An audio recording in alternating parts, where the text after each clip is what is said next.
Друзья, всем привет! Я вам сегодня хочу показать компресс от сильного кашля, лечит за вечер. У меня на работе сотрудница лечила так ребенка. То есть был сильный кашель, и вот то, что она сделала, я вам сейчас покажу.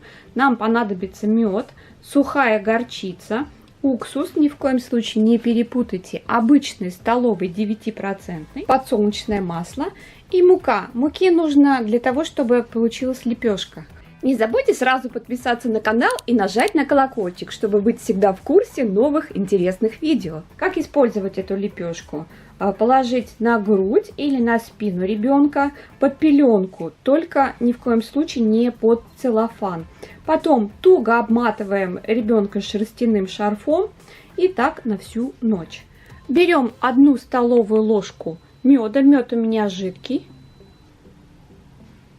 Теперь берем муку и понемногу добавляем в мед.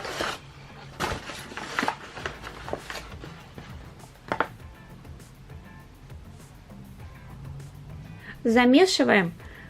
Она должна быть не жидкой, такой, знаете, вязкой, чтобы немного прилипала к рукам.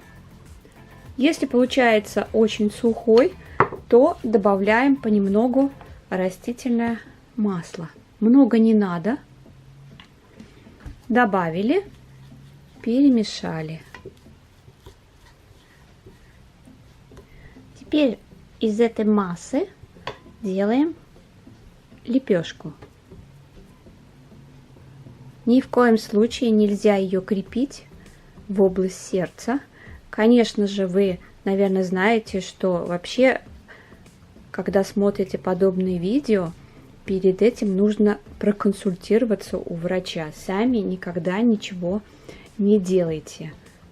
Теперь эту лепешку нужно завернуть в марлю. После этого все крепится с помощью пластыря под маечку.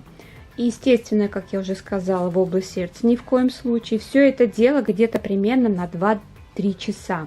Лучше, когда ребенок спит. Ребенок будет сильно потеть, поэтому под нее что-то нужно положить, а потом, конечно же, переодеть.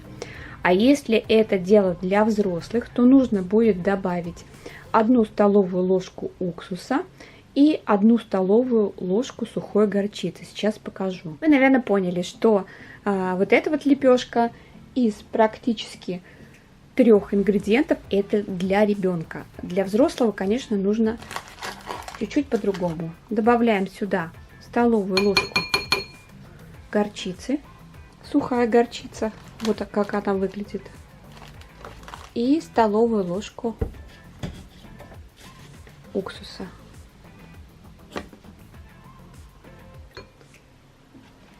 Перемешиваем.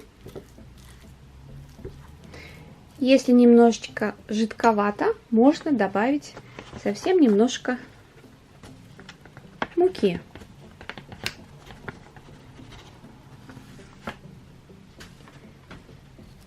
Перемешиваем. И теперь уже можно лепить такую же лепешечку. Эту лепешку уже можно использовать для взрослых, не перепутайте. Для ребенка не нужно добавлять ни уксуса, ни горчицы, потому что очень сильно жгет, но хорошо помогает. Для взрослого это, конечно, идеально, поэтому попробуйте. Все ингредиенты, сколько я использовала, все напишу под видео. Для взрослого также прикладывайте сверху марлю. И вот эту лепешку при помощи лейкопластыря крепим на спину или на грудь взрослого. И также выдерживаем. Ну, взрослому, наверное, нужно всю ночь. И кашля как не бывало. Так что обязательно попробуйте. Рецепт довольно-таки простой, но очень эффективный. Ну и, как я уже сказала, нужна консультация специалиста. А на этом я хочу с вами попрощаться. Всем спасибо за внимание. До следующей встречи.